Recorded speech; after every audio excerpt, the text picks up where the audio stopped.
আসসালামু আলাইকুম। Welcome back to my channel Tania কিচেনে সবাইকে স্বাগতম জানাচ্ছি। আর আজকে সবার পরিচিত একটি রেসিপি নিয়ে হাজির হয়েছি। এটা হচ্ছে ইলিশ মাছ দিয়ে কাঁকরোল দিয়ে আলু দিয়ে ভুনা। তো ইলিশ মাছ এমন একটি মাছ যে মাছটার সাথে যে কোনো সবজি দিলেই খুবই মজাদার হয় এবং খেতেও কিন্তু খুবই ভালো লাগে। তো চলুন কথা না বাড়িয়ে মূল রেসিপিতে চলে যাই। তো এখানে আমি এই যে 3টা কাঁকরোল ব্যবহার করেছি, আর এখানে আমি একটার মতো আলু ব্যবহার করেছি। আর এই মাছগুলোকে কিন্তু আমি কেটে ধুয়ে তারপরে লবণ মাখিয়ে রেখেছিলাম, মাছটার ভিতরে যেন লবণটা সুন্দরভাবে ঢুকে যায়। তো মাছটা কিন্তু আমি হলুদ আর লবণ মাখিয়ে একটু ভেজে নিচ্ছি।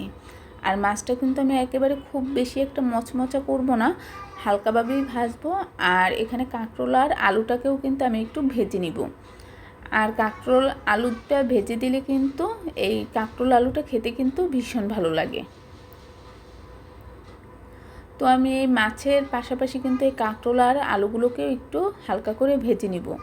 এখানে কাঁকরোল আর আলুটাকেও কিন্তু আমি খুব বেশি একটা ভাজবো না, শুধু এই যে একটা কাঁচা কাঁচা যে একটা ভাবটা সেটা চলে যাবে। এবং একটা ভাজা, যে কোনো সবজি ভাজা হলে কিন্তু ফ্লেভারটা একটু অন্যরকম লাগে। আমি এই কাঁকরোল আর আলুগুলোকে কিন্তু সুন্দরভাবে কিন্তু একটু হালকাভাবে ভেজে নিচ্ছি। আর এদিকে আমি কিন্তু এগুলি তুলে রেখে এক সাইডে আমি কিন্তু ওই একই প্যানে কিন্তু আমি এখানে 2টার মতো কাঁচামরিচ ব্যবহার করেছি। আর এখানে পেঁয়াজ বাটা ব্যবহার করেছি 1.5 চা চামচ। আর এখানে বাটা মশলা ব্যবহারের ফলে কিন্তু এই মশলাটা কিন্তু ঘন ঘন হয় আর খেতেও ভীষণ ভালো লাগে। তো এখানে আমি স্বাদ মতো দিয়ে দিয়েছি লবণ। আর এখন এই কাঁচামরিচ পেঁয়াজ আর টাকে সুন্দরভাবে একটু ভেজে নিব। একটু হালকা ভাজার ফলে কিন্তু এই কাঁচা ভাবটাও চলে যাবে, তো মশলাটা যেন পুড়ে না যায়। এই পর্যায়ে আমি সামান্য একটু পানি দিয়ে দিয়েছি। আর এখানে আমি দিয়েছি 1 চা চামচের একটু কম লাল মরিচের গুঁড়া আর 1/2 চা চামচেরও একটু কম হলুদের গুঁড়া। আর এখানে সামান্য একটু জিরা ব্যবহার করেছি, আপনারা চাইলে এটাকে স্কিপ করতে পারেন।